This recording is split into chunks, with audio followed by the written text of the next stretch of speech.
السلام علیکم ورحمت الله وبرکاته. ملګرو خدای دې وکړي ستاسې به ټول ښه او جوړ یاست.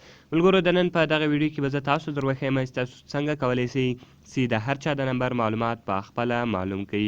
یعنې ملګرو دغه نمبر د چا دی او دغه نمبر د چا په آی ډي کارت خلاص شوي دي او دغه سړی څوک ده، نو که تاسو هر څوک تنګوي نو تاسو ډېر په اسانۍ سره کولی شئ چې د هغه سړي د موبایل له نمبر څخه د هغه ټول ډیټیل راوباسئ.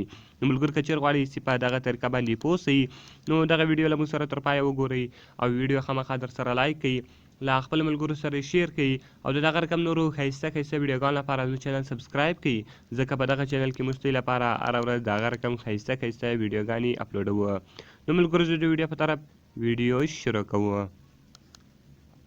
نو ملګرو تر ټوله مخ تاسو لاړ شئ د ویډیو ډسکرپشن ته، هلته به ما تاسو ته یو لینک درکړی وي، ما به اپس لینک ورته لیکلی وي.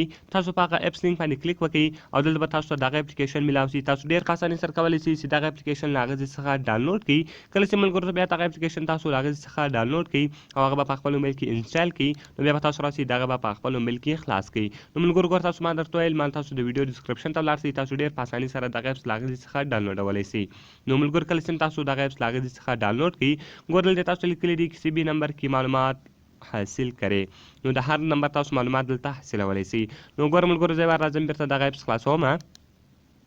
کله چې ملګرو زه دغه اپس خلاص کړم، د دې لپاره ګوره ملګرو زه راځم اپس خلاصوم. کله چې ملګرو زه اپس خلاص کړم نو ګوره ملګرو کله چې تاسو اپس خلاص کړئ، تاسو به راسئ پلیز انټر فون نمبر، په دې باندې به تاسو کلیک وکړئ.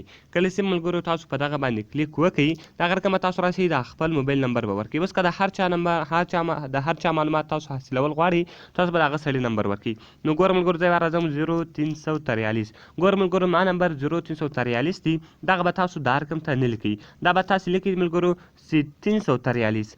یعنی تاسو به څه نه ورکوئ، صفر به نه ورکوئ، یعنی د 3 مخته چې کوم زیرو را روان ده اول زیرو به تاسو نه ورکوئ. 343 نور چې هر څو نمبر ولو هغه ټول نمبر به تاسو ولیکئ او هغه ټول نمبر به تاسو ورکړئ، یعنی اول صفر به تاسو نه ورکوئ. کله چې تاسو هغه نمبر ورکړئ نو بیا به تاسو راسئ دلته به په سرچ باندې کلیک وکړئ. نو ملګرو کله چې تاسو په سرچ باندې کلیک وکړئ، ګوره ملګرو اوس به تاسو لږ لاندې ولاړ شئ. کله چې ملګرو تاسو لاندې ولاړ شئ، مکمل ډیټیل به د هغه سړي دلته راوتلی. ګوره ملګرو دا یې نیم ده، دا یې CNC نمبر سو، دا یې نمبر سو. نو دغه رقم که تاسو دورې پسې ولاړ شئ، دغه ایډرس سو، ایډرس 1 سو، سیټي سوه او ریجن سو، دغه رقم MS ډیټا سوه، دغه MS ډیټ سو او سټیټس ډیټ سو. نو ګوره ملګرو چې تاسو د دغه سړي ټوټل معلومات راویستئ چې دغه نمبر د چا په آی ډي کارت باندې دی او د دې سړي نوم څه شی ده او دا سړی چیرې اوسي، نو مکمل معلومات یې تاسو ته راویستئ. نو ملګرو په دغه طریقه سره تاسو ډېر په اسانۍ سره کولی شئ که هر څوک تاسو تنګوي او د هغه معلومات تاسو ته نه وي، نو په دغه طریقه سره تاسو کولی شئ چې د هغه معلومات ځان ته حاصله کړئ چې دغه سړی څوک ده او دا چیرې اوسي. نو ملګرو ما درته ویل چې تاسو به دغه اپس ډاونلوډ کړئ. د دغه اپس لینک ما تاسو ته د ویډیو په ډسکرپشن کې درکړی ده، تاسو ډېر په اسانۍ سره کولی شئ چې دغه اپس له هغه ځای څخه ډاونلوډ کړئ. او که تاسې هرې ویډیو ته ضرورت لرئ، هره ویډیو پکار یې موږ ته لاندې په کمنټس کې ووایاست تر څو موږ هغه ویډیو ستاسو لپاره جوړ کړو. نو ملګرو ملاویږو په نورو ښایسته ښایسته ویډیوګانو کې. د خدای په امان.